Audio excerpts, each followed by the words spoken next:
दिखती नहीं हमें। इसमें हमारा कोई नुकसान नहीं है किसी भी तरह का। आप लाभ उठाना चाहते हो आप जुड़ो, नहीं उठाना चाहते आप बेशक छोड़ दो, कोई बात नहीं। हमने दुनिया को दिखाने के लिए नहीं बनाया ये कार्यक्रम कि भाई हमारे पास इतने लोग हैं, इतने वो करते हैं, इतने जो, ऐसा कुछ नहीं है। नाम मात्र तो होता ही है, थोड़ा बहुत तो पता लगना चाहिए ना भी क्या हो रहा है, इसलिए हम फेसबुक पे डालते हैं भी आप लोग कितना उन्नति कर रहे हो, ये सब तो थोड़ा सा स्वाभाविक है करना। लेकिन सिर्फ दिखावा मात्र नहीं है हमारे कार्यक्रम का उद्देश्य। हमारे कार्यक्रम का उद्देश्य बहुत ऊंचा है। अच्छा जी, अब और जो जो सामने दिखाई दे रहे हैं उनसे ही मैं पूछने वाला हूँ फिर मंत्र के उच्चारण के लिए।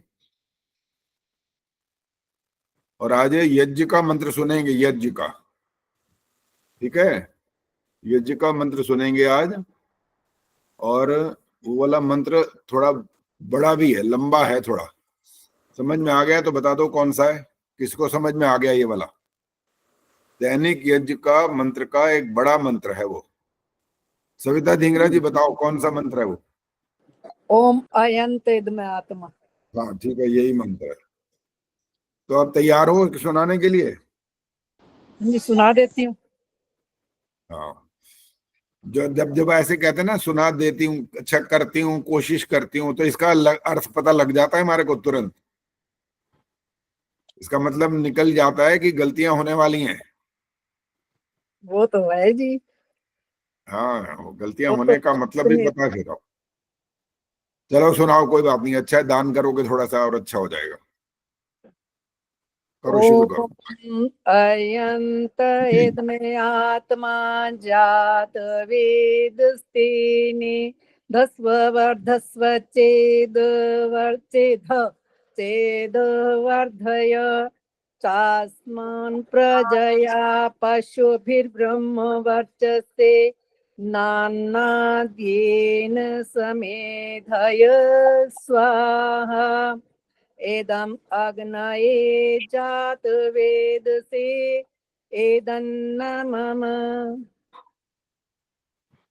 पता लगा है गलतियां कहाँ हुई हैं? मेरे को तो यहीं पे पता लगा, जो मैंने दोबारा बोला, मैंने चेद बोला है, चेद द आधा दर्द हाँ, ये मत बताओ आपने क्या बोला, वो तो मैंने सुन लिया जो कुछ था, वो आपने नहीं बताना, स्पष्टीकरण मत करो। सिर्फ ये पूछा है गलतियां पता लगी हैं कि नहीं, ये पूछा है बस। नहीं, मेरे को नहीं पता चली। एक जगह तो आप गुम हो गए थे, पता है आपको? पता मंत्र नहीं। बोलते बोलते खो गए थे, पता नहीं कहाँ खो गए, पता नहीं क्या गुड़ुम गुड़ुम करके कौन सा क्या भाग बोला, दोबारा बोला, पता नहीं लगा वो बोला ही क्या है। वो तो बिल्कुल ही अलग हो गया। अग्नये भी बोला, वो इदमग्नये, इदम अग्नये नहीं हो सकता वहां पर। और भी अयंत इदम आत्मा बोला, आत्मा बोलना होता है, आत्मा नहीं बोल सकते। और भी हैं दो चार पांच और गलतियां और भी हैं, लेकिन कोई बात नहीं, सारी चीज नहीं याद रखते और ना बताते हैं, रिकॉर्डिंग में सुननी होती है फिर कि हाँ गलतियां कौन सी हैं। चलो अच्छा है, दान करोगे इस बहाने आज। चलो धन्यवाद। हाँ, और अभी जो आज का प्रोग्राम है वो ये है,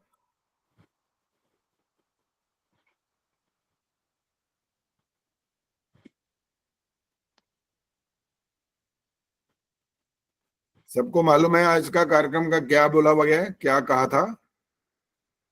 गायत्री गुप्ता बताएंगी, पता है आज का? बोलो। हाँ, वैदिक प्रश्नोत्तरी का ही था आचार्य जी। हाँ, वही चल रहा है अभी भी। और बस अब जो अगला हफ्ता आने वाला है उसमें तो परीक्षा है, आपको पता ही है। वो भी बताओ कौन सा भाग की परीक्षा है और उसमें क्या क्या है?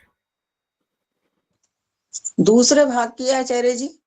हाँ, कहाँ है, क्या क्या उसमें, ये पता है? वो दीपक प्रज्वलन और ये अपने अयंती दान में समिधा दान, और वो अपने ये क्या नाम है, जल सिंचन। हाँ, यहाँ तक है ये।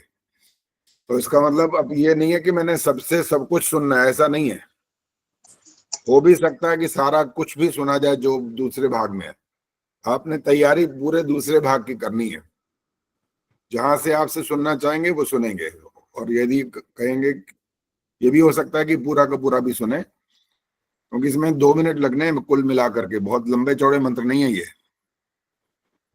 जल सिंचन के 3 तो छोटे से ही मंत्र है, और जब आप दीपक प्रज्वलित करोगे तो ओम भूर्भुवः स्वः इतना ही बोलना है। तो हर शब्द का पूरा ध्यान रखना है आपने, और कई कई बार तो आप बार बार कोई ना कोई रिकॉर्डिंग मांग लेता है, रिकॉर्डिंग दे दो, वो रिकॉर्डिंग, तो आप लोग अपने आप ही कर देते हो, ये काम मुझे नहीं करना पड़ता। जो वहां पढ़ लेता है वो फोटो, जिनके पास वो रिकॉर्डिंग सुरक्षित होती है वो भेज देते हैं, और वो फिर कार्यक्रम आगे वो अपना प्रैक्टिस करना शुरू कर देते हैं। ठीक है, जो बाद में जुड़ते हैं, देर से जुड़ते हैं, या अर्थात बहुत समय बाद, यानी 2-3 साल जैसे पहले से नहीं है, बाद में जुड़े, भी 6 महीने हुए या कुछ हुआ समय, तो उनको तो जरूरत पड़ जाती है इन बातों की। लेकिन जो पहले से जुड़े हुए हैं उनको जरूरत नहीं पड़नी चाहिए इस बात की। इसका अर्थ ये उनके पास सुरक्षित रहना चाहिए। ये बहुत ऐसा आपके पास एक चीज है जिसको आप संभाल करके रखते हैं। शिक्षा शर्मा जी ने भी कई बार डाला, कई बार किसी ने कहा जैसे ही उन्होंने फौरन डाल दिया। तो ये सुरक्षित रखने की हैं चीजें जिससे आप लाभ उठा रहे हैं। चलिए शुरू कर रहे हैं, और जिसका नाम बोलूंगा, स्नेहलता, आपका कैमरा भी बंद हो गया, आपका ऑन करना है पहले। आप सही बात, पहला प्रश्न आप सही है।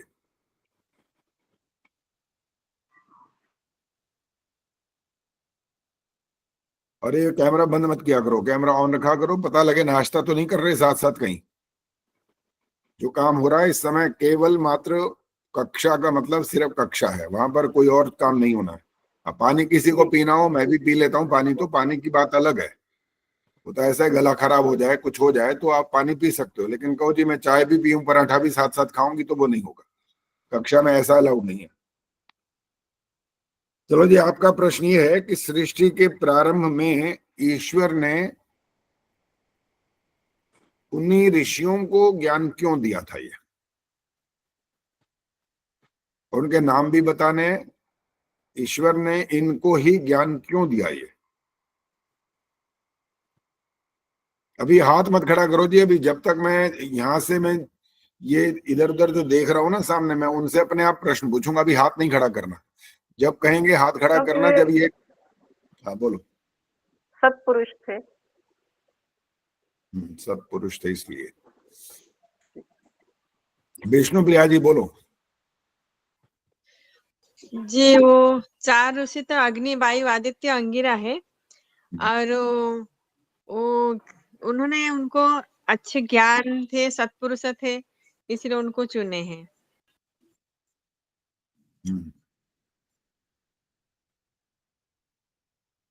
इंदिरा ओझा जी क्या हो रहा है? माइक ऑन करके जवाब दो। मैं वो डायरी निकाल रही थी जहाँ से मैं प्रश्न, अब भेजती हो तो लिख के रखती हूँ ना एक जगह पे, रिकॉर्ड किया हुआ है सारे प्रश्न लिखे हुए। आज वाले जो प्रश्न उत्तर होते हैं ये देख के नहीं बोलने होते हैं, ये तो आपकी हाँ, याददाश्त देखेंगे। मैंने कहा जब तक मेरा नंबर आएगा तैयारी कर लूं। आपका नंबर तो किसी का भी आएगा, यहाँ पर कोई अल्फाबेटिकली नहीं आ रहा है। जवाब आता है तो जवाब दो जल्दी।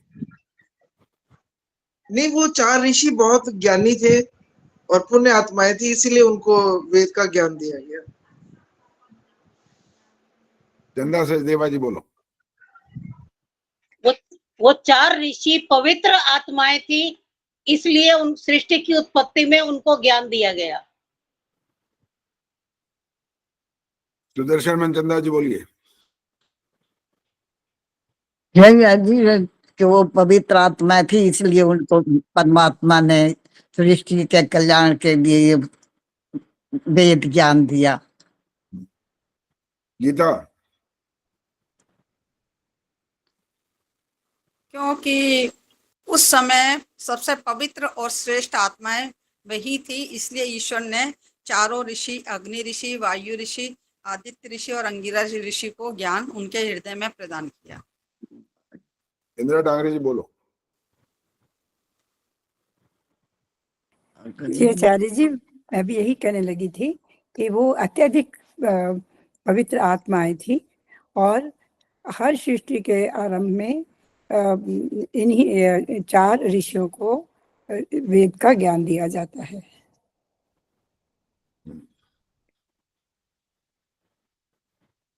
तो ईश्वर ने उनका मतलब चुनाव इस तरह से, बहुत सारे ऋषि थे उनमें से चुनाव किया या क्या किया था?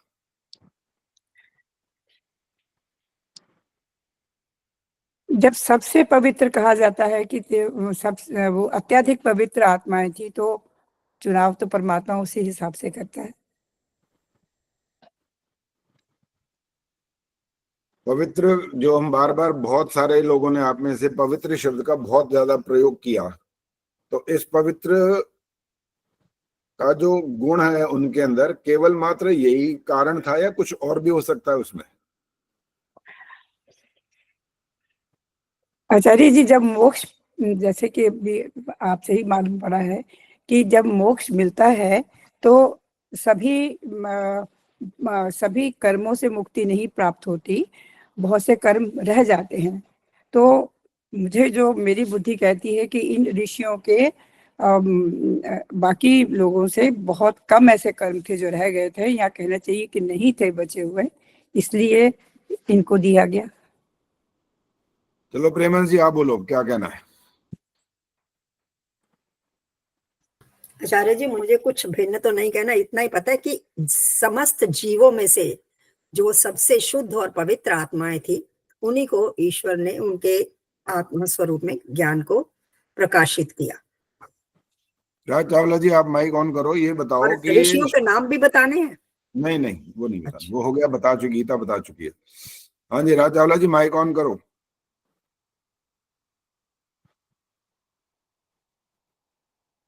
राज चावला जी, सुनाई दे रहा है? हाँ, ठीक हो हाँ गया। जी, आचार्य जी नमस्ते। हाँ, नमस्ते जी। ये पूछना है कि ये जो उनकी पवित्रता का जो कारण है, वो उनका पवित्रता की जो बात, योग्यता उनके अंदर है, वो ईश्वर ने पवित्रता भरी है या उन्होंने अपने आप भरी थी ये पवित्रता?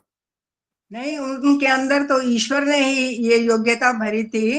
वो सबसे पवित्र आत्माएं इसलिए थी, उनमें ज्ञान विज्ञान भी बहुत ज्यादा था, इसीलिए उनको इस काम के लिए चुना। तो ईश्वर ने पवित्रता उनके अंदर भरी थी का अर्थ कुछ और स्पष्ट करो, क्या मतलब निकलेगा इसका? कि ईश्वर ने उनको क्या कहा होगा कि तुम पवित्र बनो, या क्या चीज होगी ऐसी? उनके अंदर ज्ञान बहुत अधिक था, सभी जीवों से सबसे ज्यादा उन्हीं में ही परमेश्वर ने नहीं, उनको वो ठीक समझा। है, वो हो गया। वो मेरा प्रश्न ये नहीं था अभी, प्रश्न आप फिर थोड़ा सा दूर चले गए।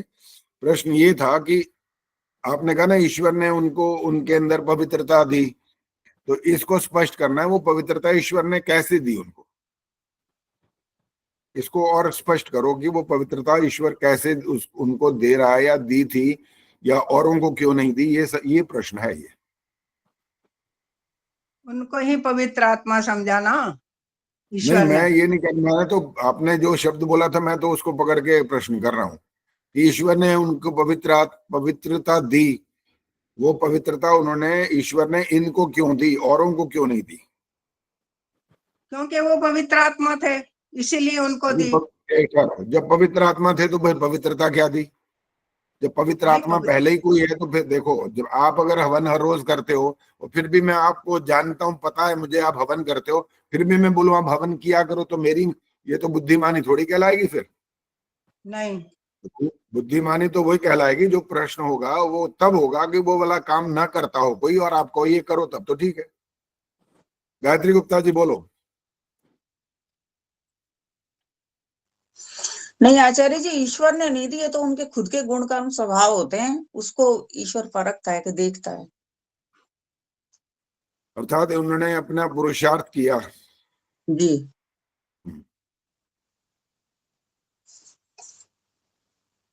विनय प्रभा जी ने हाथ खड़ा किया हुआ है, ऐसे बैठी है, समझ नहीं आ रहा। अच्छा अच्छा, ऐसे करके बैठी है, मैं ऐसे लग रहा है कि हाथ खड़ा किया है। चलो दूसरे ढंग से बैठे। हाँ बोलो, बोलना है तो बोलो। परमात्मा ने इनके अंदर वेदों के ज्ञान और प्रकाश को भरा, क्योंकि ये पवित्र और शुद्ध आत्मा थी, और फिर इन्होंने दिया।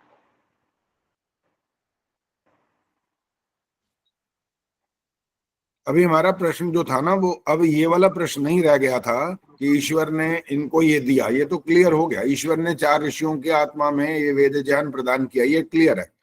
प्रश्न ये हो रहा था कि जिन्होंने ये कहा कि पवित्रता की जो बात थी वो ईश्वर ने उनको दी, इसलिए वो पवित्र आत्मा, बहुत सारे लोगों ने बोला ना, वो पवित्र आत्माएं थी, इसीलिए वो ईश्वर ने उनको ज्ञान दिया। तो मैंने पवित्रता की बात को पकड़ करके पूछा था कि ये पवित्रता ईश्वर ने उनको ही क्यों दी, औरों को क्यों नहीं दी? अब उसका जवाब गायत्री गुप्ता दे चुकी हैं कि बिना पुरुषार्थ के आपके अंदर कुछ भी नहीं आएगा। ईश्वर ने जो सबको देना होता है ना, वो ऐसा होता है जैसे सूर्य की रोशनी। आपके जीवन दान को जो ईश्वर ने दिया है ना, प्राणवायु, आपके 5 तत्वों को सबके लिए जो बनाया, ये है ईश्वर का देना। इसके बाद तो आपको ही करना पड़ता है, आप नहीं करोगे तो फिर आपको मिलेगा नहीं। और यही तो अज्ञानता संसार में चल रही है। वो ये लोग समझ के बैठे हैं कि हम भगवान से हाथ जोड़ेंगे, बोलेंगे और हमें मिले, बस वो हमारा नौकर लगता है, इसलिए हम जो बोलेंगे वो करना पड़ेगा। ऐसे भक्तों के बस में होते आए भगवान, ऐसे गाने भजन भी बना दिए उन्होंने तो। समझ नहीं आता उनको कि क्या तुम्हारा कोई गुलाम है क्या ईश्वर, कि तुम्हारे बस में ईश्वर हो जाएगा? कैसे हो जाएगा भाई? आप बड़े हो के ईश्वर बड़ा है? कौन है? सरला गुप्ता बताएंगे कौन बड़ा है। जी, ईश्वर बड़ा है। और मैं ये कहना चाह रही हूँ कि पूर्व जन्म के कर्मों का फल था उन ऋषियों का, तो उनको जब महान आत्मा बनाई थी, शेष बच रहे थे उनके। शेष क्या बच गए थे? पूर्व जन्म के अच्छे कर्म। अच्छे कर्म, अच्छे कर्म तो औरों के भी बहुतों के थे, वो तभी तो इंसान बन के पैदा हुए। उनके ज्यादा थे जी, इसलिए उनको ज्यादा महान बना दिया। उनके अधिक होंगे, उनकी योग्यता ऐसी जबरदस्त होगी कि वो देखो। अब कभी कभी जब हम ये वाली वाक्य बोलते हैं ना कि एक बहुत अच्छे वक्ता आए कोई प्रवचन देने के लिए, वो संस्कृत में ही भाषण सारा करते रहे, लोग यूं बैठे रहे, यूं ऐसे करके। अब वक्ता महोदय को यही समझ नहीं आया कि भाई ये जिनको तुम सुना रहे हो उनके पल्ले पड़ भी रहा है कुछ के नहीं। वो संस्कृतज्ञ नहीं है भाई, क्यों इतना लंबा चौड़ा भाषण झाड़ रहे हो, किस लिए? अर्थात जो दे रहा है ना, लेने वाले के अंदर वो योग्यता होनी चाहिए, पहली बात ये शर्त है। अगर उसके अंदर लेने की योग्यता ही नहीं है तो देने वाला बेचारा करेगा क्या? वो तो ऊपर से निकल जाएगी, कहते हैं ना सर के ऊपर से बात निकल गई। तो ऋषियों की जो वो बात आ रही है, वहां पर आप पवित्रता पवित्रता बार बार बोल रहे हो, वो ठीक है, लेकिन योग्यता भी है उनके अंदर ये ग्रहण करने की। वेद छोटा होता है क्या? वेद के मंत्र छोटे होते हैं क्या? कितने हजारों मंत्र हैं, एक एक ऋषि को हजारों हजारों हजारों मंत्र बांटे गए हैं, दिए गए ईश्वर के द्वारा। अगर उनके अंदर ये योग्यता नहीं होगी और केवल पवित्रता होगी तो ये कार्य सिद्ध नहीं हो सकता। उनके अंदर उस ज्ञान को प्राप्त करने की योग्यता बहुत जरूरी है। पवित्रता भी ठीक है, पवित्रता आप कह रहे हो वो तो अच्छी बात है। पवित्रता में और उस योग्यता के अंदर अंतर होता है। किसी मनुष्य से, साधारण मनुष्य की भी बात करें ना, पवित्र आत्मा वो हो सकता है, मैं कोई आपत्ति नहीं, लेकिन ज्ञान के अंदर वो अगर छोटा है, कम है, उसको नहीं पता, तो आप उसको वो योग्यता वाला थोड़ी कह दोगे।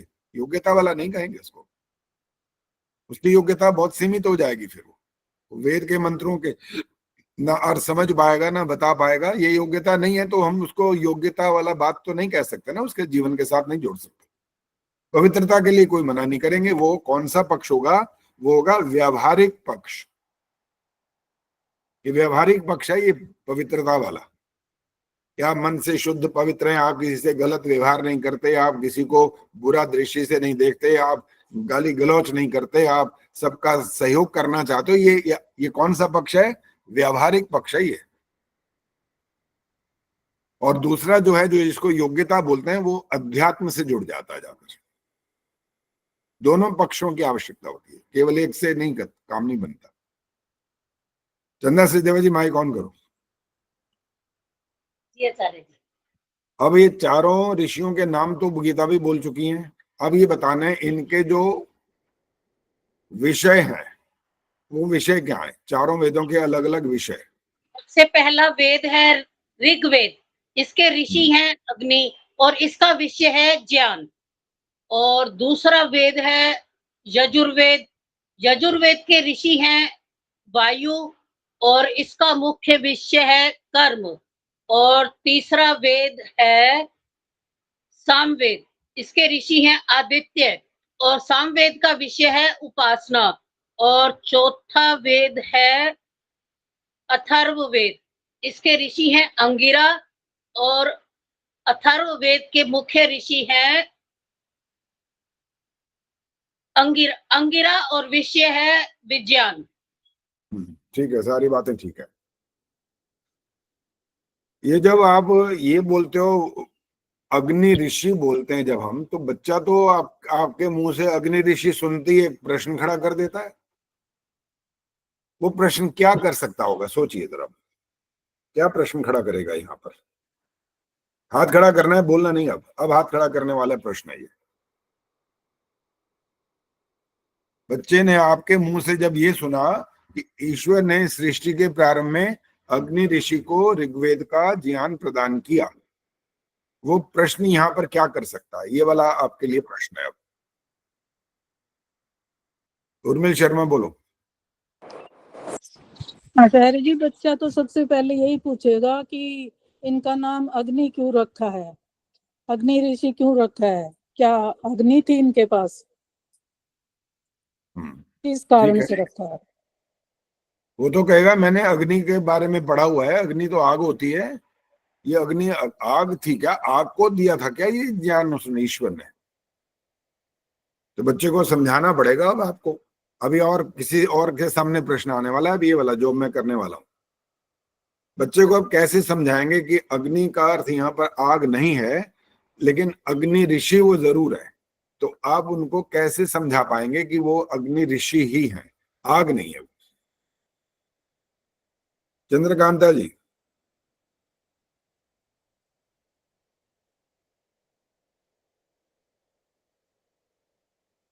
अग्नि ऋषि के बारे में बताएंगे ना, उन्होंने कैसे वेद को ग्रहण किया? ये वाला प्रश्न नहीं था। जी। उनको अग्नि वाले शब्द से थोड़ी सी दिक्कत हो रही है बच्चों को कि अग्नि तो आग होती है, अग्नि ऋषि आप कह रहे हो, तो ये अग्नि ऐसा हम क्यों क्यों कह रहे हैं? उनके नाम के साथ अग्नि शब्द लगा हुआ है, तो आपको कैसे क्लियर करेंगे? प्रेम जी बोलो, आपने हाथ खड़ा कर दिया। जी, ऐसा है कि हम बच्चे को समझा सकते हैं कि तुम्हारे पिताजी का नाम ओम प्रकाश है, तो क्या तुम्हारे पिताजी ईश्वर हो गए? ईश्वर का नाम ओम है। इसी तरह किसी का नाम कृष्ण है, कृष्ण चंद्र, तो क्या वो श्री कृष्ण भगवान हो गए? ऐसा नहीं होता। नाम जो है, अच्छे अच्छे लोगों के नाम, जो अच्छे लोग होते हैं या जिनके बारे में हम अच्छा सोचते हैं, वैसे नाम रख दिए जाते हैं। तो ऐसे उनमें भी कुछ गुण थे।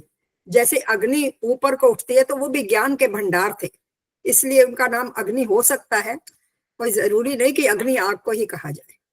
बिल्कुल ठीक है, बहुत बढ़िया कहा आपने। अच्छे से समझा कर और उदाहरण दे करके बात की। ऐसे ही बात करनी होती है जब हम बच्चों को, जब अगर उनके दिमाग में बातें डालना चाहते हैं ना अपनी वैदिक सिद्धांतों की, तो उनको उदाहरण दे करके जरूर समझाना चाहिए। समझाना चाहिए ऐसे, अग्नि का मतलब केवल आग नहीं होता। हर जगह पर जो शब्द होते हैं वो उनके अलग अलग अर्थ हुआ करते हैं। अग्नि का अंदर क्या होता है? तेज होता है, ऊष्मा होती है, इसके अंदर प्रकाश फैला होता है, इसके अंदर इतने सारे जो विशेष गुण होते हैं, ऊपर उठने की जो होती है, ये सारी बात अभी प्रेम जी ने कही। तो ये सब योग्यताओं के कारण से नाम ऐसे रखे जाते हैं। जब आप पवन बोलेंगे ना, अग्नि वायु, वायु जब बोलेंगे वायु ऋषि, तब भी बच्चा यही बात बोल सकता है, वायु तो हवा होती है, वायु का ऐसे क्या मतलब हुआ? नहीं, उनके गुणों के कारण से ऐसा रखा गया। अच्छा, अब गीता बताएंगे। अगला प्रश्न आ रहा है कि जैसे मान लो जिस सृष्टि में हम रह रहे हैं, 1,96,08,53,125 वर्ष खत्म हो चुके। ये सृष्टि मान लो कुछ समय में खत्म होने वाली। मान लो जब अगली सृष्टि 4,32 करोड़ वर्ष तक सृष्टि का क्या आकार होगा? प्रलय। कुछ नहीं होगा। आप और हम सब सुषुप्ति अवस्था में या मूर्छावस्था में पहुंच जाएंगे। अब यूं आगे की बात ये, यूं मानो कि अब सृष्टि पैदा होने वाली अगली। अब ईश्वर जब पूरी अगली जो सृष्टि को उत्पन्न वो कर रहा है, तो उसने वेदों का ज्ञान देना है, क्योंकि ज्ञान व्यान सब लुप्त हो चुका, वो तो खत्म हो गया। प्रलय हो गई तो सब समाप्त हो गया। अब प्रश्न सुनना, प्रश्न अब आएगा। ईश्वर अब जिनको वो ज्ञान प्रदान करेगा वो कौन होंगे? आचार्य जी, वो भी कोई भी ऋषि हो सकते हैं, जरूरी नहीं है वो पहले थे वही ऋषि हैं। उसी प्रकार से जो भी पवित्र और श्रेष्ठ योग्यतम होंगे उनको देंगे, और उनका नाम भी यही होगा, अग्नि वायु। ये एक तरह से पद बताया गया है कि मतलब अग्नि ऋषि पद है, और जो श्रेष्ठ और योग्यता रखते होंगे उन्हीं को दे सकते हैं। दूसरे भी हो सकते हैं। दूसरे भी हो सकते हैं का क्या मतलब निकला? मतलब जो पहले ऋषि थे वो जरूरी नहीं है वही ऋषि वापस ये इसमें आवे, अग्नि ऋषि वायु ऋषि जो उनसे अच्छी योग्यता रख सकते होंगे वो दूसरे ऋषियों को भी ज्ञान दे सकते हैं। अब आपने जैसे ये कहा कि जरूरी नहीं कि वो ऋषि ही हो, तो इस बात का एक अर्थापत्ति बोलते हैं इसको, वो निकल आएगी ये कि 4 अरब 32 करोड़ साल तक जो जिनकी योग्यता इतनी जबरदस्त थी कि ईश्वर ने उनको चुनाव किया था कि इनको वेदों का ज्ञान प्रदान करो, तो इसका मतलब ये निकल सकता है कि वो इतने वर्षों तक 4 अरब 32 करोड़ वर्ष तक मोक्ष की प्राप्ति नहीं कर पाए। जरूरी नहीं वाले वाक्य के कारण से अर्थ निकला है ये वाला, इसलिए ये वाक्य नहीं बोल सकते जरूरी नहीं है कि वही आए। एक बात बिल्कुल ठीक थी आपकी, वो ये कि जो चुनाव जिनका ईश्वर करेगा उनके नाम यही होंगे, नाम तो यही, नाम बिल्कुल यही होंगे। अग्नि ऋषि, वायु ऋषि, आदित्य ऋषि, अंगिरा ऋषि, चारों वेदों के मंत्र भी बिल्कुल वही होंगे, कोई अंतर नहीं आएगा। इतना सुई का जितना भी अंतर होता है बिल्कुल नहीं होगा, किसी भी बात के लिए बिल्कुल अंतर नहीं होगा। जैसे पूर्व सृष्टि की रचना ईश्वर ने की थी वैसी की वैसी रचना ईश्वर अब नई जब सृष्टि रचेगा वो भी वैसे ही करेगा। इतना सा भी भेद नहीं हो सकता, इतना सा भी। आप अगर एक चित्र बनाए ना, मैं भी बनाता रहता हूँ, मेरे को बहुत शौक है इन चीजों का। अपने जब मैंने कहा तो कुछ डाला था आपने, फिर तारीफ भी की बहुत। चाहिए आप तो क्या क्या करते हैं। कल और परसों में 4 घंटे लगा करके एक और काम किया, बड़ी अच्छी है वो, पता नहीं कहाँ रख दी बच्चों ने। 3000 के आसपास लगभग वो मोती हैं उसके अंदर, इतने छोटे छोटे हैं, वो हाथ से उठाए उठेंगे भी नहीं। लगभग 3000 मोतियों को मैंने एक वो चीज बनी हुई होती है उसके ऊपर चिपकाना होता है उनको। मैं लगातार 2 घंटे 3 घंटे ऐसे करके 300 मिनट में, लगभग 300 मिनट में 3000 वो चिपका दिए। और अब ऐसा सुंदर लग रहा है वो कि पूछो मत। अब हमारी बनाई हुई जो चीज है, इंसान जो बनाता है ना, उसमें भेद आएगा पक्का, 100% है कि उसमें कोई ना कोई कमी भी आ सकती है, कुछ सुधार भी हो सकता है, दोनों बातें हो सकती है। लेकिन ईश्वर की रचना में इतना सा भी कोई भी अंतर नहीं आ सकता। इसके लिए एक वेद मंत्र है, अब हाथ खड़ा कर सकते हो आप, वो मंत्र कौन सा है जिससे ये पता लग जाए कि वो बिल्कुल वैसी की वैसी ही रचना करता है, वो इधर उधर नहीं करता। हाथ तो प्रेम जी ने खड़ा कर दिया, बाकी और देख रहा हूं अभी और कौन है। कुछ तो डर के मारे ना ये कैमरा ही बंद कर देते हैं, कहते हमारा नाम ना ले ले कहीं। अरे डरा मत करो भाई, सामने रहो, कम से कम पता तो लगे कर क्या रहे हो। सुखवर्षा जी आप बोलो।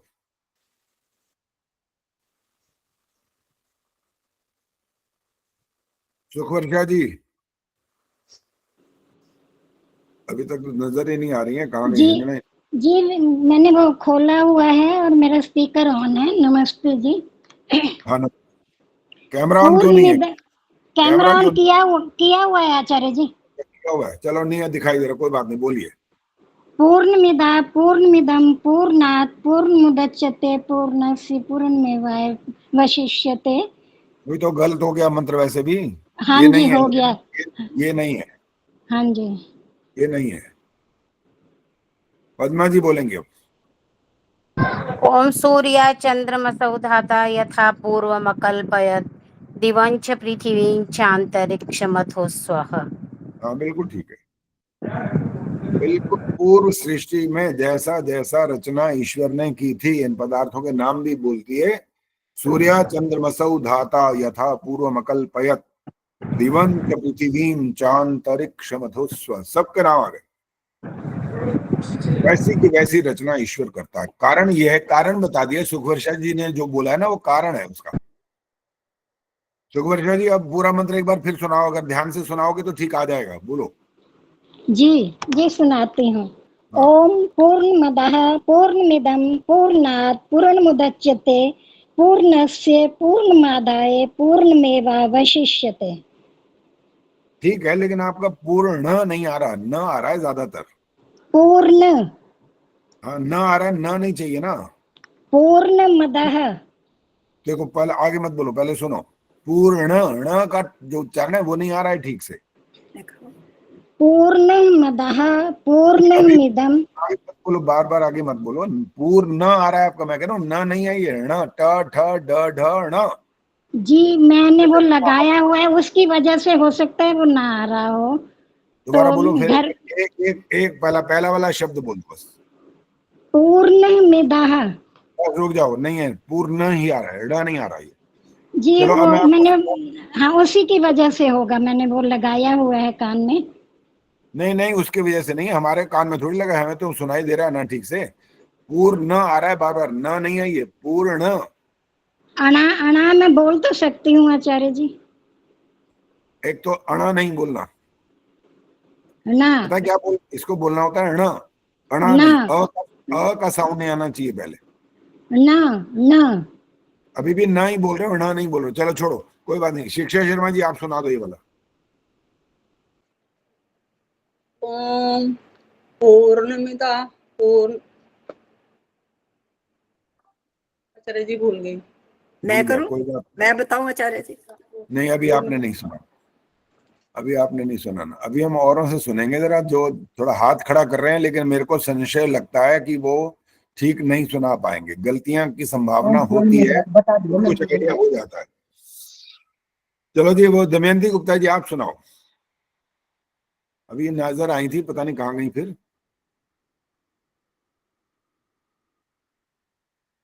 दमयंती गुप्ता जी जल्दी फटाफट।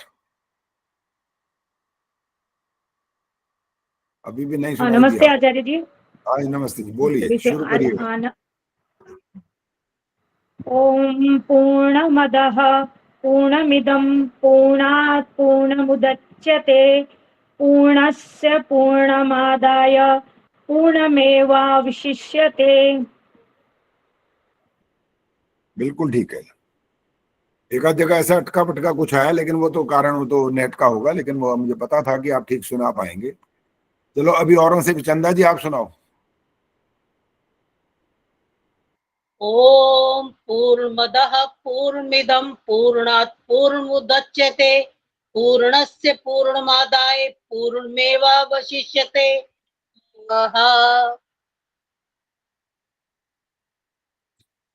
जो पूर्ण मादाय बोला है ना, मादाय नहीं बोल सकते। यहाँ पर एक बार ये बोलो, पूर्ण वाला जो मैंने शब्द बोला, ये वाला बोल के बताओ, केवल इतना। पूर्णम पूर्णमादाय, नहीं अभी भी गलत है। पूर्णम आदाय नहीं, नहीं पूर्णम करना नहीं है, इकट्ठा तो बोलना ही है, लेकिन फिर एक बार फिर बोलो। अब ध्यान से बोलना, जो लिखा हुआ है ना, अगर सामने लिखा हुआ है तो उसको पढ़ के बोलो, अब ठीक हो जाएगा।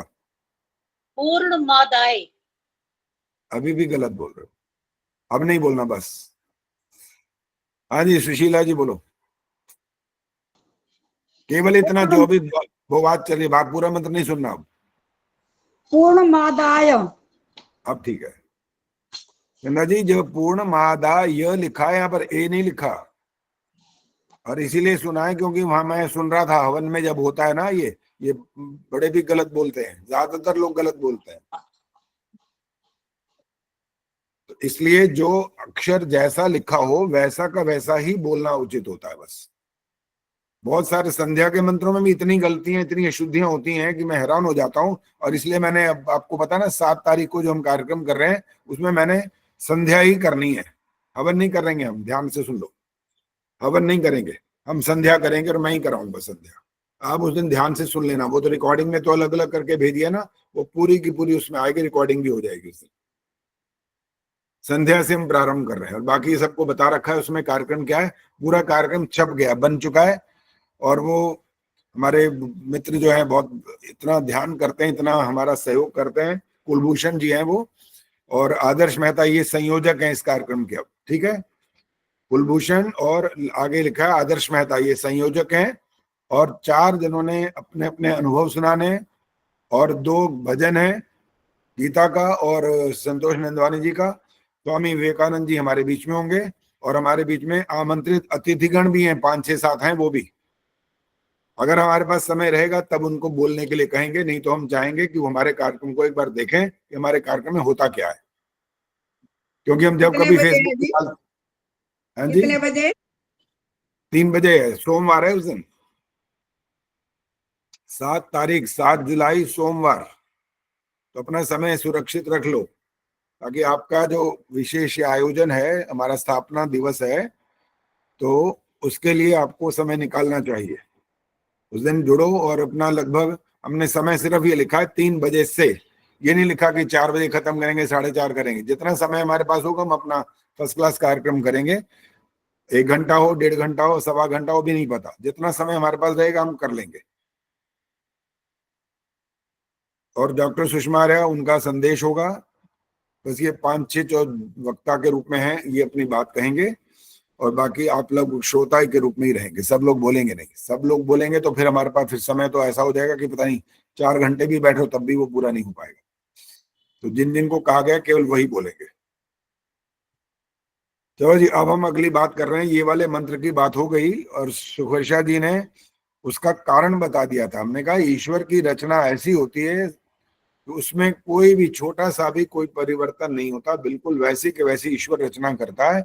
और पूर्णमदः वाला जो मंत्र है वो ये बताता है कि उसके अंदर कोई भी कमी नहीं होती है, किसी भी तरह की। न संसार को बनाने में कोई कमी रहती है, न जीवों के शरीरों को बनाने में कमी रहती है, न सृष्टि की रचना में कोई कमी रहती, कुछ भी कमी नहीं रहती, बिल्कुल पूर्ण होता है वो। इसलिए आप यज्ञ का समापन करते हुए इस मंत्र का पाठ करते हैं, याद कर लेते हैं एक बार कि ईश्वर कैसा है, वो संपूर्ण है। और हम और आप कैसे हैं, विनय प्रभा जी बताएंगे, हम और आप कैसे हैं? अल्पज्ञ है सर, अल्पज्ञ। हाँ, और जब संपूर्ण बोलेंगे तो अपूर्ण बोलना है, फिर उसके साथ रिलेट करना था। अल्पज्ञ ठीक है, गलत नहीं है, बिल्कुल ठीक है वो भी। हम अल्पज्ञ भी हैं, हम संपूर्ण नहीं हो सकते। हमारी अल्पज्ञता का प्रमाण पत्र ये होता है, मेरे को बहुत सारी ऐसी कथाओं नहीं, उस कार्यक्रम में जाने का मौका मिलता है जिसको आप रस्म पगड़ी कहते हैं, चौथा कहते हैं, उठाला कहते हैं। बहुत हजारों में मेरे को जाने का अवसर मिला, तो मैं वहां पर जब इस बात की थोड़ी थोड़ी चर्चा करता हूँ ना, आत्मा के बारे में और परमात्मा के बारे में, तो एक बात उनसे कहता हूँ कि आत्मा कैसा होता है, अल्पज्ञ होता है वो। और मैं कह रहा हूँ, मैं आपको प्रमाण अभी दे दूंगा इसी समय आपके सामने, कोई वेद मंत्र नहीं बोलूंगा इसके लिए, सिर्फ आपसे एक छोटी सी बात पूछूंगा तो आपको इस बात का बिल्कुल 100% पता लग जाएगा कि आत्मा वाकई अल्पज्ञ होता है। वहां पर बैठे होते हैं, संख्या बहुत होती है, कहीं कहीं 800 1000 भी होते हैं, कहीं 300-400 भी होते हैं। तो मैं ये बोलता हूं कि सिर्फ मुझे इतना बताओ, आपने पीछे मुड़ के नहीं देखना, जो कहीं भी बैठा है पीछे मुड़ के नहीं देखना, आपकी अल्पज्ञता का प्रमाण पत्र दे रहा हूं। आप मुझे ये बता दो कि आपके पीछे कौन बैठा है, देखना नहीं है। अब आप उनके सिर ऐसे हिलने शुरू होते हैं, हम नहीं बता सकते, क्योंकि ये कम प्रमाण है इस बात का। जो कि आपके बिल्कुल साथ बैठा है कोई, तब भी आप नहीं पता लगा आपको पीछे कौन आके बैठ गया। तो आपकी अल्पज्ञता का प्रमाण तो ये स्पष्ट है ही। और पूरे सृष्टि के अंदर जब तक हम जन्म लेते रहते हैं, बार बार जन्म लेते हैं, कभी पशु पक्षी कीड़े मकोड़े सब बनते रहते हैं, उस समय की बात छोड़ दो, इस समय मनुष्य जीवन की बात करें तो भी हम अल्पज्ञ कैसे होते हैं, खुद काम करते हैं, खुद कर्म करते हैं और भूल जाते हैं किया था कि नहीं किया था, कितना किया था, कितना गलत था, इसका कितना क्या परिणाम, कितना दंड मिलेगा या क्या पुरस्कार मिलेगा, नहीं जानते। ये हमारी अल्पज्ञता के प्रमाणित है। और क्या है, हमें कोई इसके लिए जरूरी थोड़ी है कि वेद मंत्र ही को सुनाना जरूरी है। बच्चों को साधारण रूप से भी तो बताया जा सकता है, समझाया जा सकता है उनको, जिससे उनको पता लग जाता है कि आत्मा कैसा होता है, अल्पज्ञ होता है, सर्वज्ञ नहीं हो सकता, संपूर्ण नहीं हो सकता, ईश्वर होता है केवल पूर्ण। तो उनसे चर्चाएं करते रहिए अपने घर के अंदर जो हैं, चाहे आपके बेटे भी हों, बड़े बहू भी हों, कोई भी हो, उनसे भी करा करो चर्चा कभी कभी। एक समय था ना जब पूरा परिवार ही इकट्ठा रहता था, आज से 50-60 साल पीछे चले जाएं तो सब दादा दादी सब वहीं होते थे। आजकल तो सब अलग रहते हैं, इकट्ठे रहते ही नहीं है, अधिकांश अलग रहते हैं। और बच्चों से संपर्क तो बस सिर्फ आज ग्रैंड पेरेंट्स डे है तब हो जाता है संपर्क बस। वैसे तो मोबाइल पे चलो बात भी हो जाती होगी, वीडियो कॉल भी कर लेते हैं, वो साधारण जो नियम है वैसे वाले नहीं रहे, दूसरे बन गए। लेकिन उस वीडियो कॉल पर आप ये वाली चर्चाएं कब करोगे, कैसे करोगे, इतना समय थोड़ी होगा उनके पास। और फिर जो आपके बाकायदा वहीं पर उनके सामने प्रत्यक्ष रूप से साथ बैठ करके जो आपके शरीर से निकलेंगे परमाणु, जो आपके शरीर का प्रभाव पड़ेगा, आत्मा का प्रभाव पड़ेगा, वाणी का प्रभाव पड़ेगा, योग्यता का प्रभाव पड़ेगा, वो आपके मोबाइल से नहीं पड़ेगा। इसलिए उनके पास जाना है या वहीं रहना है, जहां भी करना है, जैसा भी व्यवस्था है वो करो, लेकिन उनसे ये चर्चाएं जरूर करो। बिना चर्चाएं किए वो बच्चे आपके इस जो आपका सबसे ऊंचा जो धर्म है उसको छोड़ के चले जाएंगे। उनको बेवकूफ बनाने वाले बहुत लोग बैठे हैं संसार में, बहुत लोग बैठे। 1 मिनट में वो उनको आपके धर्म से विमुख कर देंगे। वो कहेंगे अरे तुम्हारे धर्म में तो पता नहीं क्या लिखा है कुछ, और फिर उनसे वो धर्म की कोई बात पूछ भी लेंगे ना, अच्छा आप आर्य हो, आप हिंदू हो, अच्छा चलो गीता का श्लोक सुनाओ।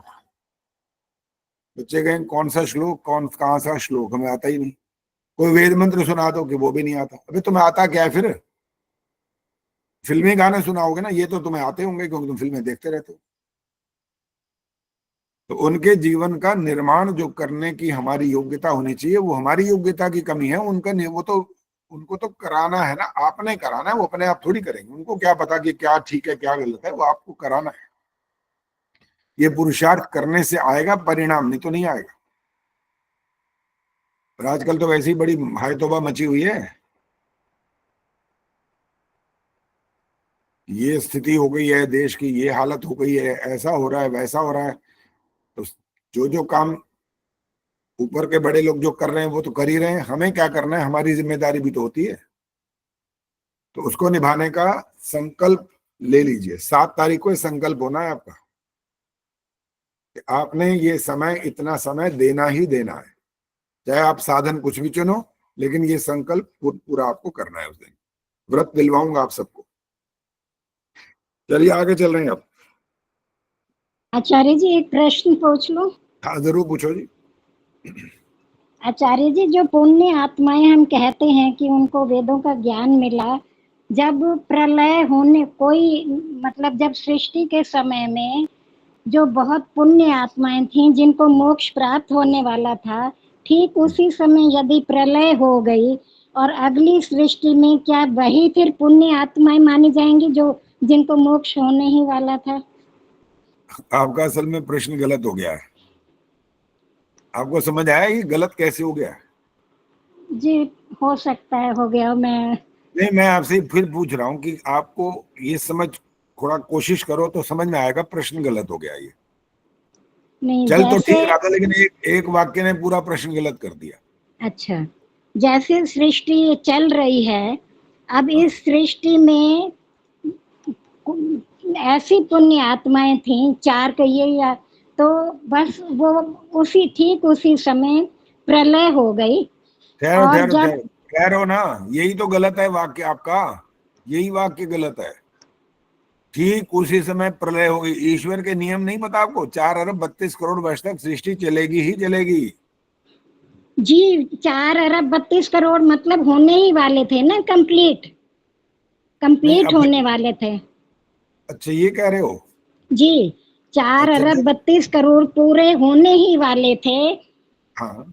कि बस वो मतलब वो मोक्ष प्राप्त नहीं कर सके, और फिर अगली सृष्टि में फिर वही जो है वो 4 पुण्य आत्माएं मिली जिनको ज्ञान मिला। हाँ तो दिल हो सकता है, बिल्कुल हो सकता है, क्यों नहीं हो सकता? ये तो मैं यही जानना अगर वो सबसे योग्य आत्माएं हैं ईश्वर की दृष्टि में, तो वो उनको अगली जैसे ही 4 अरब 32 करोड़ तक प्रलय रहेगी, उसके बाद जब सृष्टि प्रारंभ होगी तो ईश्वर उनको दे देगा। वो तो चुनाव तो ईश्वर ने करना है, हम नहीं जान सकते ये बात कि हमें मिलेगा या किसको मिलेगा। नहीं जान तो नहीं सकते हैं, लेकिन बिल्कुल वही थी, मोक्ष होने वाला था, तो पुण्य आत्माएं मतलब उन्हीं में से ही तो ईश्वर ने चुना होगा ना। हाँ बिल्कुल, वो यूं समझ लो कि 4 अरब 32 करोड़ वर्ष के बाद जब सृष्टि दोबारा ईश्वर शुरू कर रहा है, और जिनका मोक्ष नहीं हुआ था और योग्यता इतनी थी कि ईश्वर उनका चुनाव कर रहा है कि लो तुम्हें वेदों का ज्ञान दे देता हूँ, दे दिया। अब ईश्वर का कार्य समाप्त हो गया यहाँ किस रूप में कि उसने अब जो वेद ज्ञान था इन 4 ऋषियों को दे दिया। ये ऋषि आगे बांटेंगे और अपनी समाधि आदि व्यवस्था लगा करके मोक्ष प्राप्त कर लेंगे बस, क्योंकि बहुत लंबा काल पड़ा है पूरी सृष्टि का। 432 करोड़ साल तक इस सृष्टि में थोड़ी ये घूमते रहेंगे। अब क्यों घूमेंगे? उनका तो नजदीक था वो कार्यक्रम, जी इसलिए अपने उद्देश्य को प्राप्त कर लेंगे। जी धन्यवाद जी। ठीक है जी, चलो जी, अब अगला प्रश्न सुनो। अभी आप मत प्रश्न करना, क्योंकि आप करने लगते हो तो हमारे आगे कार्यक्रम नहीं रुक जाता है। बीच बीच में कर सकते हो, मना नहीं है। मानसिक साधना के सोपान कौन कौन से हैं?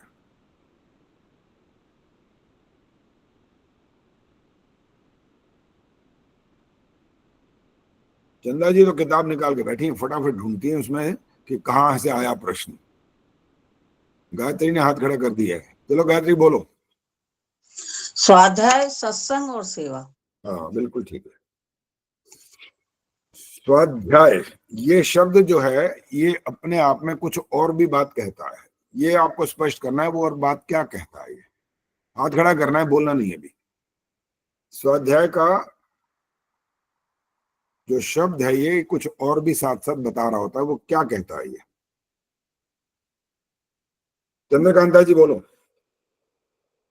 स्वाध्याय को स्पष्ट करो और ज्यादा। आत्मचिंतन, आत्ममंथन भी करना, आत्मनिरीक्षण भी करना। ठीक है, इंदिरा टांगरे जी बोलिए।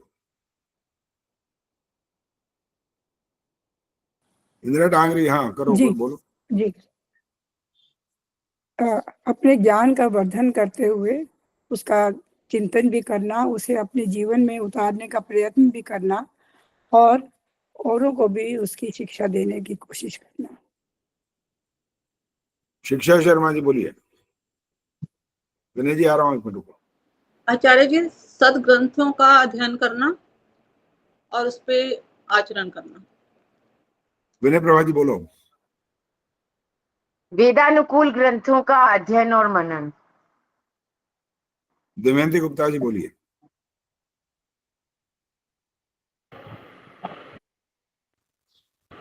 आचार्य जी, आर्ष ग्रंथों हो और हम स्वयं अध्ययन करें उसका और फिर उसके ऊपर आचरण करने का प्रयत्न करें, वही स्वाध्याय। अंजू चौधरी बोलो। आचार्य जी नमस्ते। यही कि आर्ष ग्रंथों का या आप्त पुरुषों द्वारा जो लिखे गए वेदानुकूल पुस्तकें हैं उनको पढ़ना और बैठ करके स्व अध्याय मतलब अपना निरीक्षण करना कि मैंने कौन से दिन भर में अच्छे कार्य किए हैं, कौन से नहीं किए, इस तरह से अपने जीवन को आगे बढ़ाना। ठीक है, बिल्कुल ठीक है, ये सही बोल दिया आपने। अपने आप को भी पढ़ना है ना, हमने अपना निरीक्षण करना बोला है, ये विश्लेषण हो गया ना, आत्मविश्लेषण।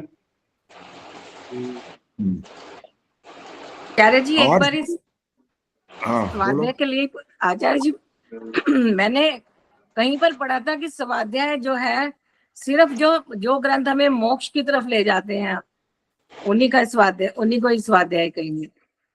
आर्ष ग्रंथ भी वही होते हैं।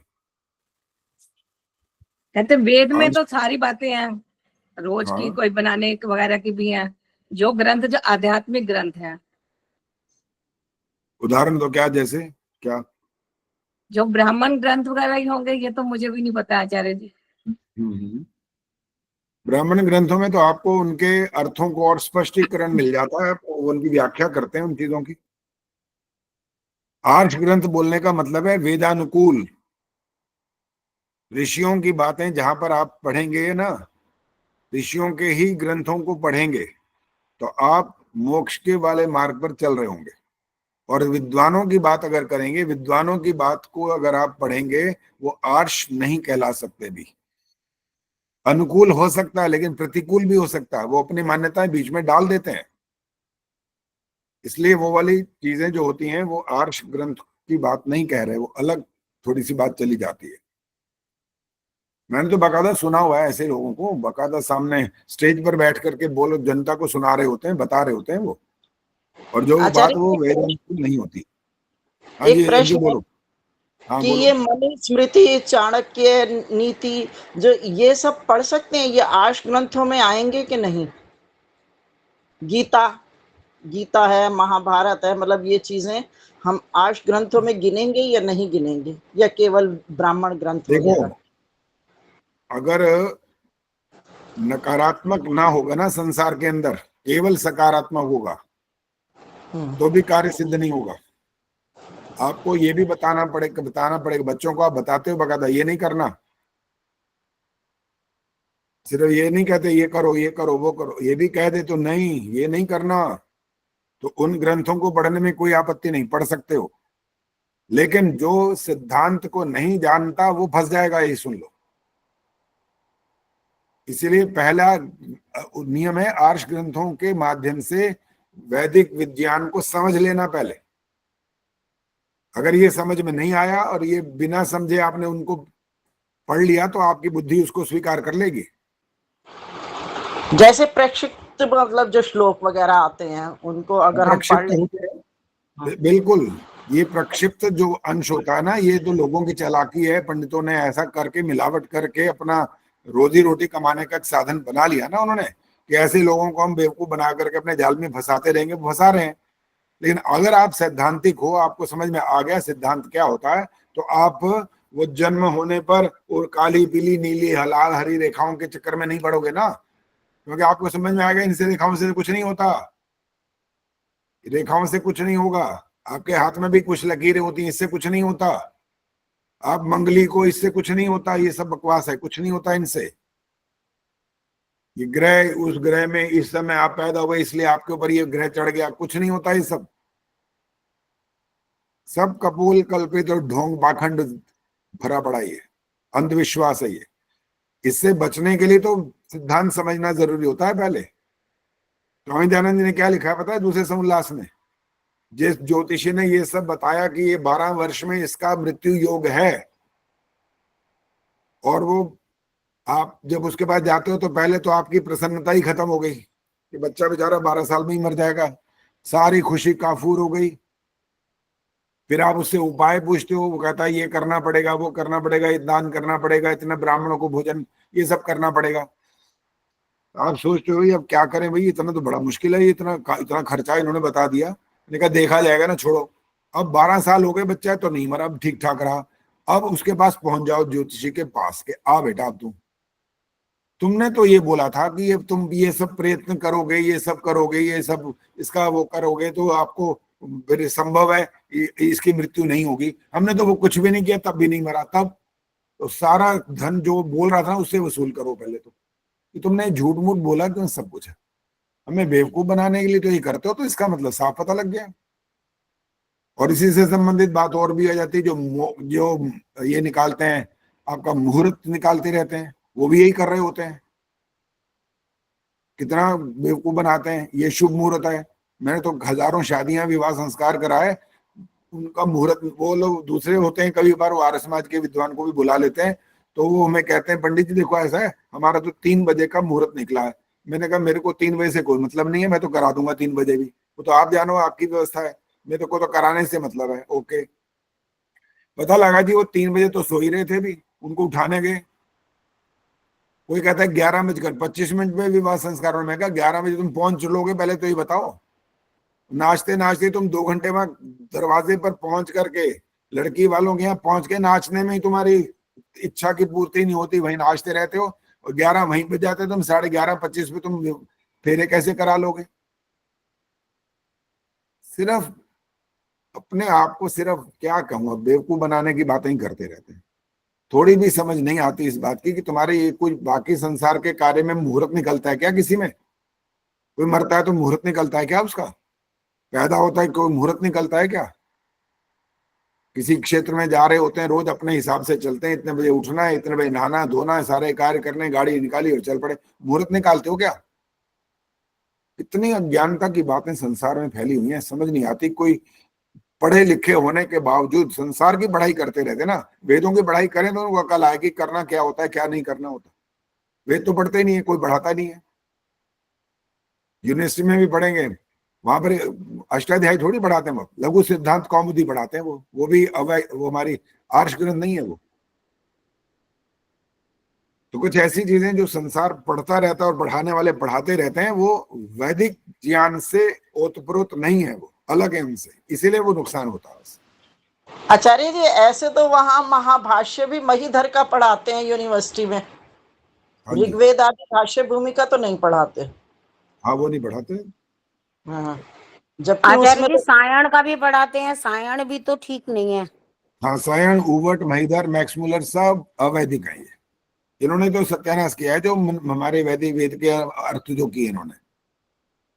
इसलिए तो स्वामी दयानंद ने आकर के कहा कि वेदों की ओर लौटो। उन्होंने फिर ऋषि थे ना, ये वो ऋषि थोड़ी हैं, वो तो विद्वान बेशक कहलाएंगे, लेकिन ऋषि जब बात करते हैं ना तो जहां संशय पैदा होता है ईश्वर से बात करते हैं सीधी। वो मंत्र दृष्टारः ऋषि इसीलिए बोलते हैं, मंत्रों का साक्षात्कार करते हैं, बकायदा उसमें घुसते हैं, पूछते हैं। ईश्वर से ही पूछेंगे और किससे पूछेंगे?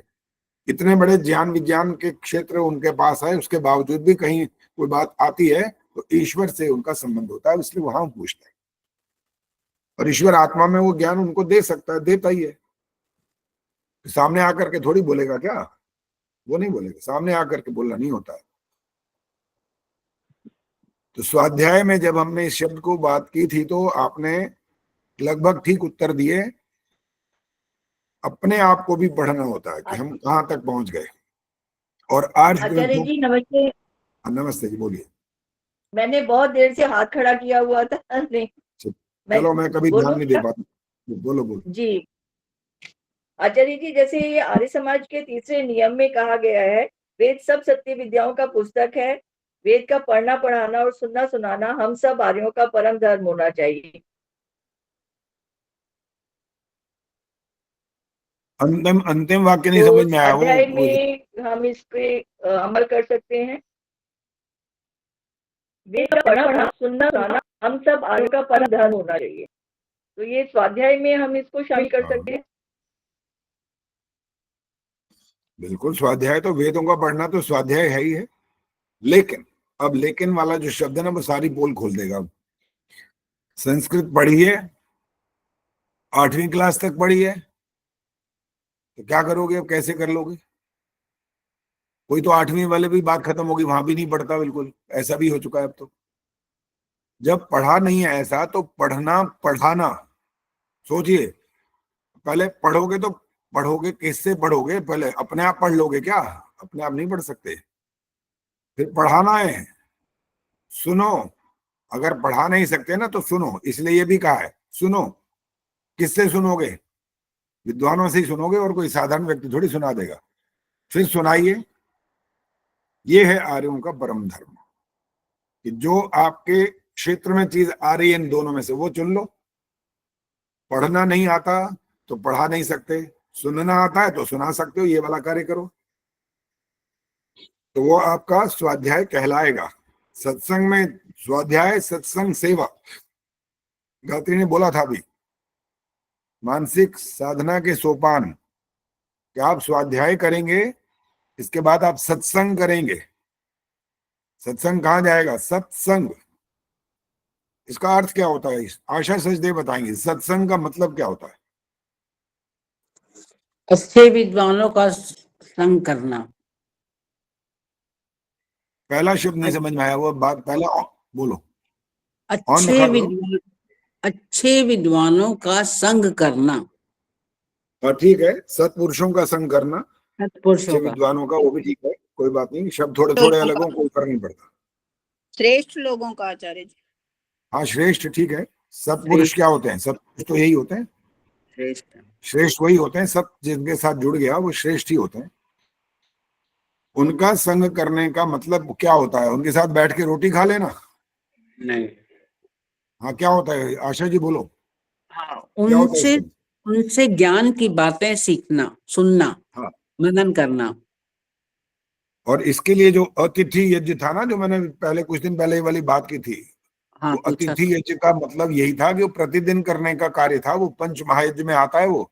हाँ, प्रतिदिन श्रेष्ठों का संग करो, प्रतिदिन। और इसका फिर लाभ क्या होता है? ये कौन घूम रही है साथ में? बच्चा दिखाई दे रहा है, गीता है क्या वहां पर? कौन है वो? दिखाई नहीं दे रहा, वो कौन है? समझ नहीं आ रही। अच्छा, पद्मा जी है।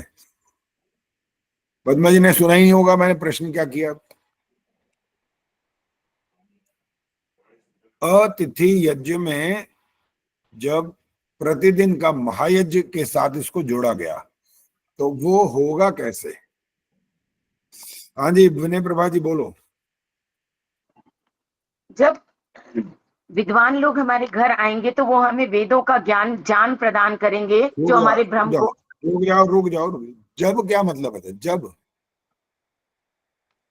जब हम अतिथि यज्ञ प्रतिदिन करेंगे तब।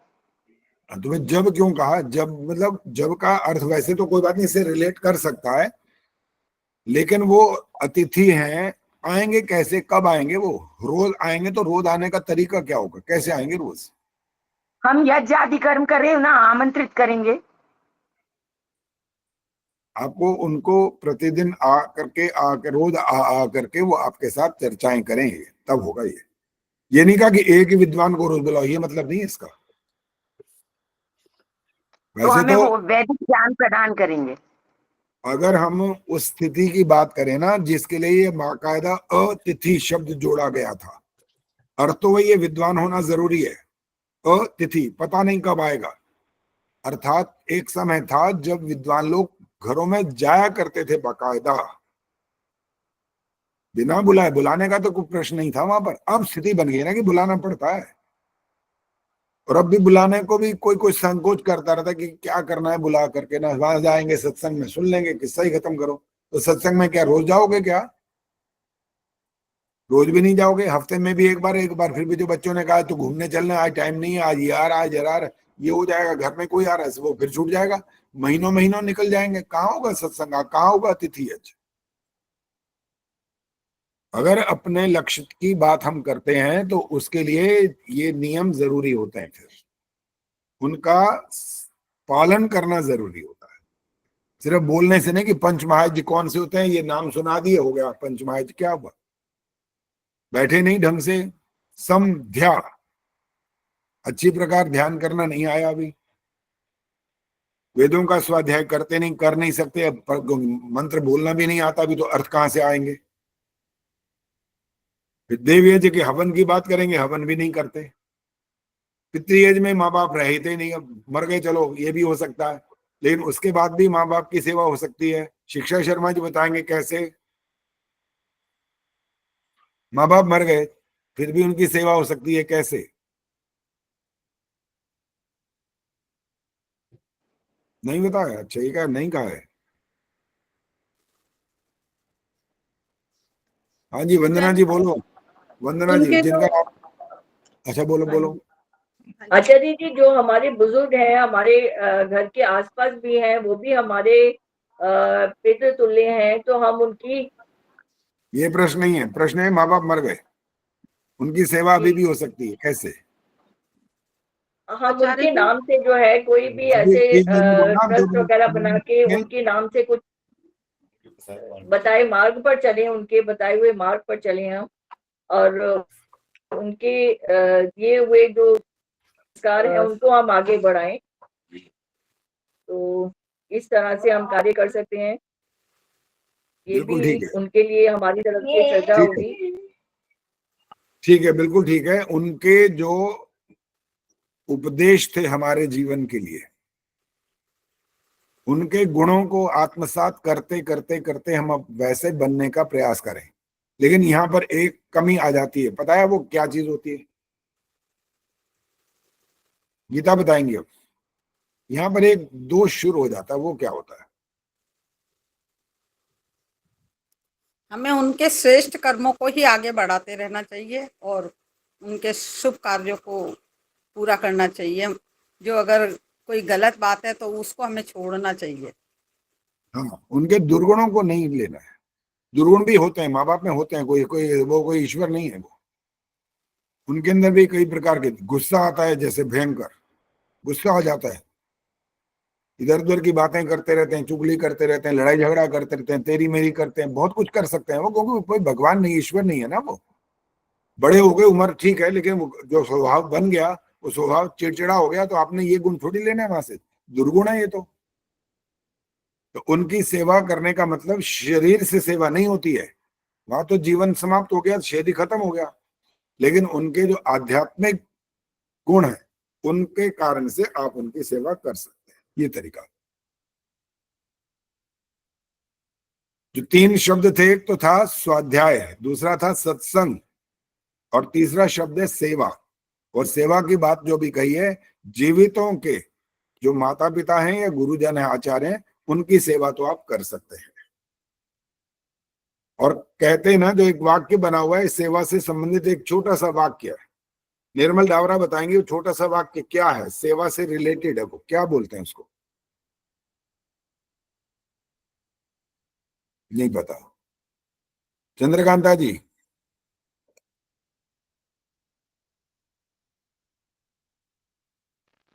सुश्रवा,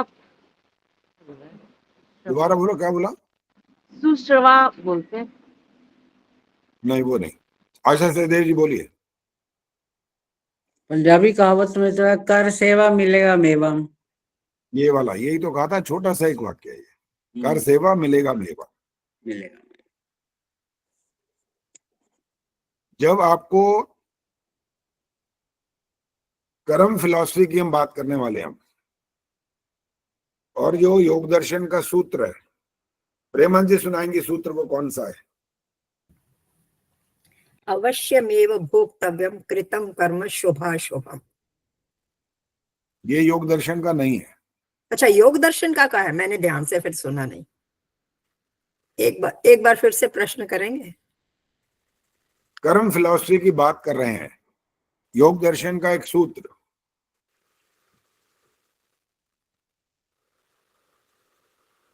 चलो गीता सुनाएंगे, गीता ने हाथ खड़ा किया, बोलो। योगश्चित्त वृत्ति निरोध। ये कर्म फिलॉसफी से रिलेटेड करता है ये बात। अब दोबारा नहीं बोलना, जो प्रश्न का आपको मैंने जब उसका प्रत्युत्तर दिया तो फिर बोलना मना होता है। जिस समय आपको बोलने के लिए, तब आप स्वतंत्र हो, बोल सकते हो। हाँ जी, दमयंती गुप्ता जी बोलो।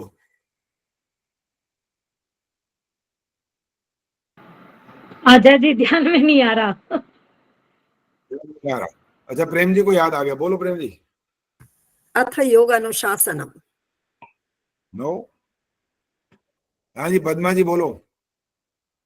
आचार्य जी मुझे भी ध्यान में नहीं आ रहा है इसका। ध्यान में नहीं आ रहा, इसलिए तो हमारा कार्यक्रम ही ऐसा होता है कि हम तो दिमाग को दौड़ाने के लिए तो कोशिश कराते रहते हैं कि दौड़ाओ घोड़े भाई। आचार्य जी रिलेट आजकल करो। मेरे पास यहाँ डायरी भी नहीं है ना, मैं बॉम्बे में हूँ और देहरादून में पड़ा है मेरा सारा सामान। डायरी, मुझे इस थोड़ी समय तो डायरी वाली बात ही नहीं हम कर रहे हैं। इस समय तो तुम्हारी याददाश्त को ही देख रहे हैं कि कितना कितना याद कर रखा है, क्या क्या कितना आत्मसात हो गया, कितना समझ में आ गया, कितनी स्मृति वृत्ति अच्छी हो गई है। गीता ने फिर हाथ खड़ा किया क्या? पहले हाथ खड़ा किया था ये। और भाई गायत्री गुप्ता जी बोलो, कर्म फिलॉसफी से संबंध है इसका, योग दर्शन का सूत्र। आचार्य जी मुझे ध्यान नहीं है। नहीं ध्यान है, सारे ही फेल हो गए आज तो, एक भी पास नहीं हो रहा। अब मैं उसमें से हिंट दूंगा तो आप पकड़ में, आज 1 सेकंड नहीं लगाओगे, फट बोल पड़ोगे, ओ ये तो दिमाग में था, आ नहीं रहा था बस। आचार्य जी कुर्वन्ने कर्माणी वाला है ना, जिज विषय क्षमा। पहले कैमरा ऑन करो। मैं बताऊं आचार्य जी? नहीं रुको पहले, बबली ने बोला है, पहले बबली बात सुन लेना। आचार्य जी मैं कहीं बाहर हूँ। अच्छा बाहर हो तो क्या मतलब है, वहां घूंघट निकाल रखा है क्या? आचार्य जी कहीं और हूँ मैं। बोल रहे हो तो सामने दिखाई भी दो कहाँ हो। चलो अंजू बोलो अब क्या। आचार्य जी क्लेश कर्म विपाकाशैर परामृष्टा पुरुष विशेष। आगे ईश्वरा भी होता है, वो छोड़ दिया, लेकिन ये कर्म फिलॉसफी से इसका कहाँ संबंध जोड़ दिया आपने? तो आपने ईश्वर को स्पर्श कर दिया, ईश्वर क्या होता है, कैसे क्या करे वो, क्या नहीं होता उसके साथ, वो बोल दिया। अच्छा अभी भी जागे नहीं हो, वे सो ही रहे हैं, इसका मतलब घूम ही नहीं रही, दिमाग आगे चल नहीं रहा, इसका मतलब। अच्छा गीता बोलो, हाथ खड़ा हो गया, बोलो। आचार्य कुर्वन्ने वे कर्माणि जिजि विश्यतम क्षमा। वो तो मंत्र है। अरे ये योग दर्शन का सूत्र है क्या? ये वेद का मंत्र है ये। योग दर्शन का तो देखो नंबर नहीं मिलते ना तो कैसे उल्टे सीधे करते रहते हो, जवाब देते हो। नंबर मिलते हैं तो कान खड़े हो जाते हैं तुम्हारे, फटाफट है याद करते हो, रट्टे लगाते हो फटाफट। बच्चों की जैसे परीक्षा होती है तैयारी करते हो और फिर कोशिश करते हो प्रथम आ जाए, द्वितीय आ जाए। तो इसमें भी ध्यान रखा करो, भी बीच बीच में ऐसी परीक्षाएं भी होंगी, अब नंबर नहीं मिलेंगे, पता तो लगे कि केवल किताब देख करके थोड़ी लिखना होता कि नंबर, मतलब प्रश्न भी हमने दिए, उत्तर भी दिए, उसको रट लिया और बोल दिया। स्मृति में भी होना चाहिए ना कुछ ना कुछ। चलो मैं हिंट दूं फिर, चंदा जी बोलना चाहते हो तो बोलो, देख लिया होगा अब तक तो, देखो लग रहा है ऐसा। नहीं आचार्य देखा है? जी, याद नहीं अच्छा, आ रहा है, बोलो। बिल्कुल दिमाग अच्छा, से निकला हुआ है। अच्छा, याद नहीं आ रहा, ओके। तो मैं हिंट देने वाला हूं फिर। अब हाथ खड़ा करना है, इसके बाद बोलना नहीं है। कर्म फिलॉसफी से संबंधित ये बात 3 चीजों से रिलेट करती है।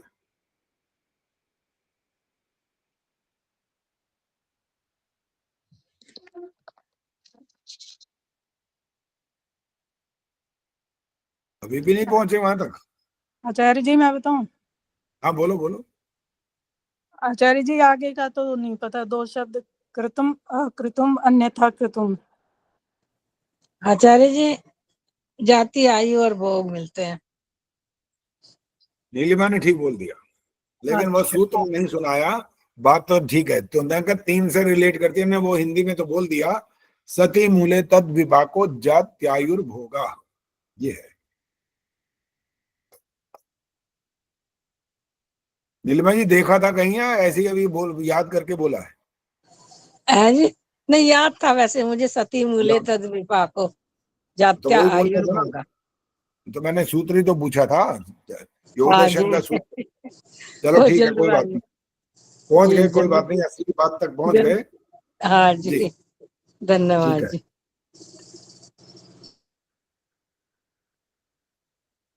क्या समय हो गया जी? 40 हो गए, 10:40। 3-4 मिनट और करेंगे बात। जब आप ये वाला सूत्र बोलते हैं और इसमें सती मूले तद विपाको जात्यायुर्भोगा, जाति आयु और भोग की जब बात आती है, तो ये आयु शब्द की जब हम बातचीत कर रहे होते हैं, व्यक्तिगत भी करते हैं, बच्चों से भी कभी कभी कर लेते हैं, समाज में भी होती रहती है, और दुनिया में भी बहुत ये शब्द उछलता रहता है खूब। और जो घटनाएं घटी हैं इन दिनों में, तो वहां पर बहुत लोगों ने फेसबुक पर और इधर उधर व्हाट्सएप पर बहुत कुछ डाला, और मैंने उनका खंडन करते हुए लिखा था। वो कहते जी इनकी आयु सबकी आ गई थी, खत्म हो गई थी। इन सब की आयु इतनी ही लिखी थी, ये उन्होंने उस जहाज दुर्घटना के बारे में लिखा था। इन सब की आयु इतनी लिखी थी। अब इसमें क्या दोष है, इस वाक्य में क्या गलती है, वो कोई कौन स्पष्ट करेगा? निर्मल डावरा जी आप बोलो। आचार्य जी आयु तो कोई नहीं लिखी हुई थी, जैसे भी है, तो उनका जो भी था मतलब एक्सीडेंट से जो भी हुआ है, तो वो उनका हो गया, मतलब आयु वो ईश्वर कभी नहीं लिखता है, तो उसमें जब सबकी हो गई, इस तरह से क्रैश हुआ, तो उनकी भी मृत्यु हो गई।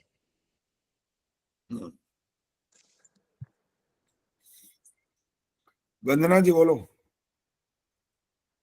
आचार्य जी ये आदि भोग जो है, ये तो एक क्या कहेंगे, ये भोग का ये क्योंकि ये किसी को मालूम तो नहीं था, और ये अचानक ही सब कुछ हुआ है। 275 लोगों की आकस्मिक जो मृत्यु हुई, दुर्घटना हुई, तो ये आदि भौतिक जो है, इसको भोग की अवस्था कहा जाए। ठीक है जी, रुको। आशा सचदेव जी बोलो। ये अनटाइमली डेथ थी, अनटाइमली डेथ। आदि भौतिक अनटाइमली को हिंदी में क्या बोलते हैं? वही नहीं समझ आ रहा, याद नहीं आ रहा। असमय, मैं बोलूं? असामयिक मृत्यु। मैं बोलूं? ऐसे बोलना नहीं है, सिर्फ हाथ खड़ा करना है जी, बोलना नहीं होता। हाथ खड़ा करो, मैं देख रहा जो सामने आते हैं, मैं नए नए को कोशिश करता हूँ। असामयिक, असामयिक को स्पष्ट और करो। आशा जी बोलेंगे, बाकी भी कोई नहीं बोलेगा। असामयिक, असामयिक जो समय से पहले आ गई वो मृत्यु। अच्छा अब रुक जाओ आप, ये नई जो है ना शशि जी आप माइक ऑन हाँ करो। जी, अकस्मात मौत बोलते। अब आपने अशर जी नहीं बोलना ना, शशि जी का नाम बोल दिया तो आप चुप हो जाओ। शशि बोलो। असामयिक, रेणु जी माइक ऑन नहीं करना जब तक नहीं कहा जाए। हाँ जी बोलो शशि जी, आप बोलो। असामयिक का मतलब समझाओ। इनका नाम शशि है कि कुछ और है? मैं नाम ही बोल रहा हूँ, सामने दिखाई तो दे रही है। शशि कोहली। बोलो ना, आपसे बोला है तो जवाब दो इसका। हाँ, अकस्मात मौत, उसको अकस्मात मौत बोलते। अकस्मात को भी स्पष्ट करो, वो क्या मतलब होता है? अकस्मात जो समय से पहले हो, समय से अचानक। अचानक, समय से पहले। अब समय से पहले को और बताओ जरा, समय से पहले का क्या अर्थ निकलेगा? अचानक। नहीं, फिर ये जब तक ये वाला बात ये वो और वो ये वाला नहीं चलेगा ना।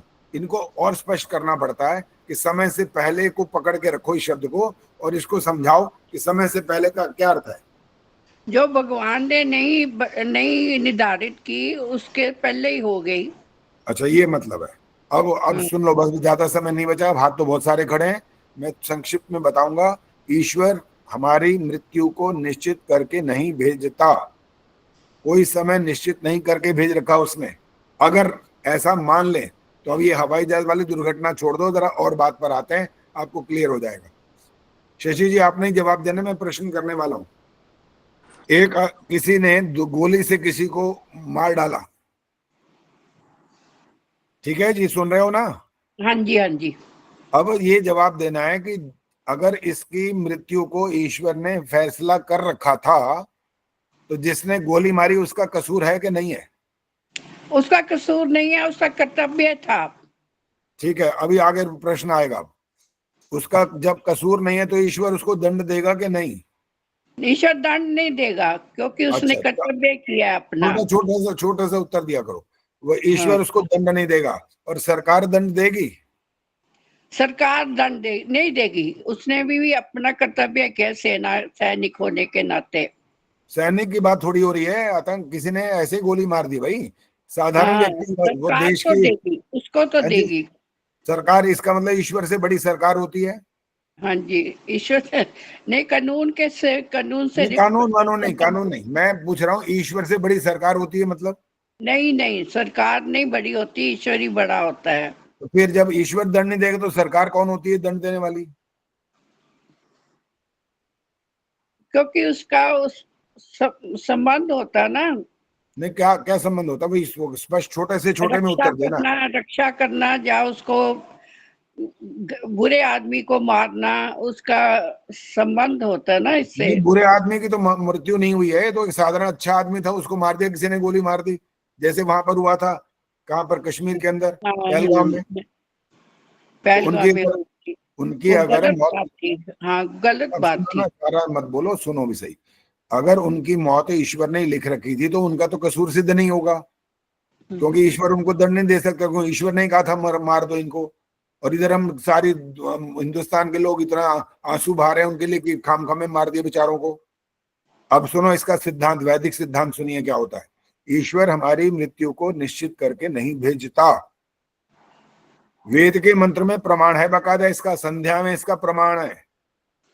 ओम तच्चक्षुर्देव वहितम वाला जो मंत्र है, इसका प्रमाण है। वहां लिखा है, शरदा शतात भी लिखा है साथ में, कि हम 100 वर्ष और 100 वर्ष से अधिक जीवन प्राप्त कर सकें।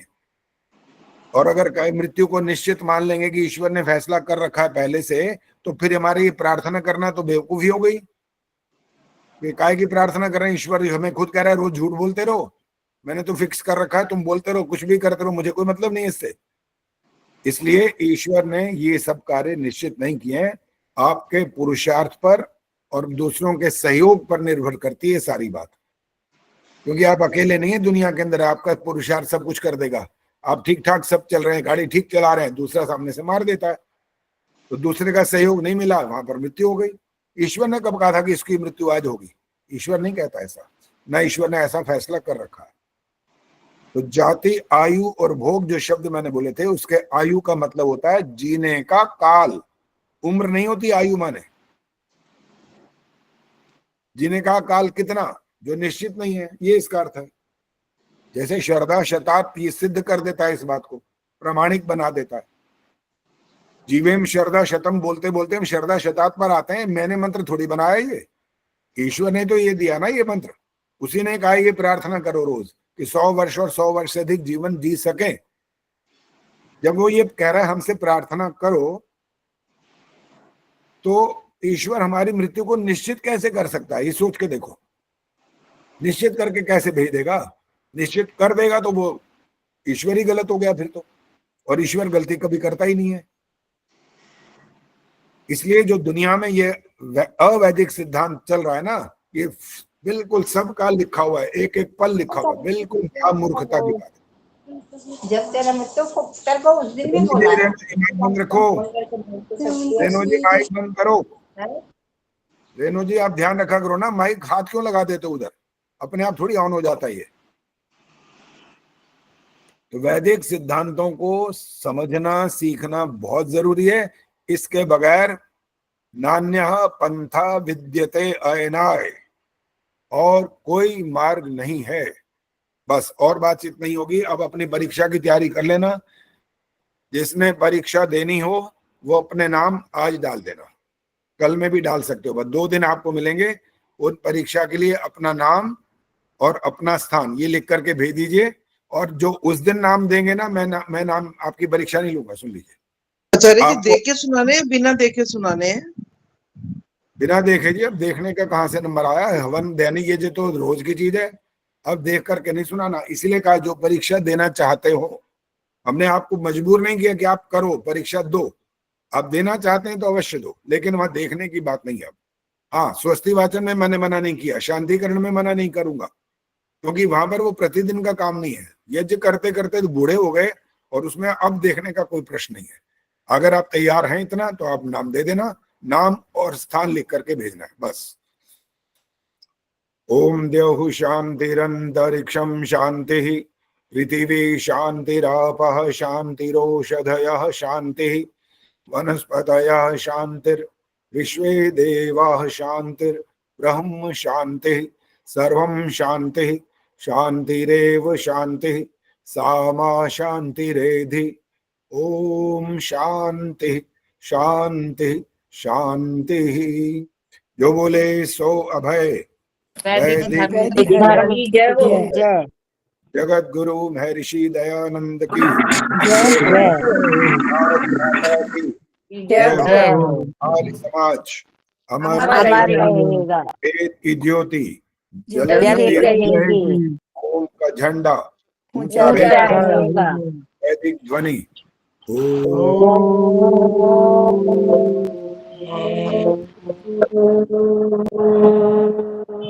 वैदिक अभिवादन। सभी को सादर सभी को सादर नमस्ते।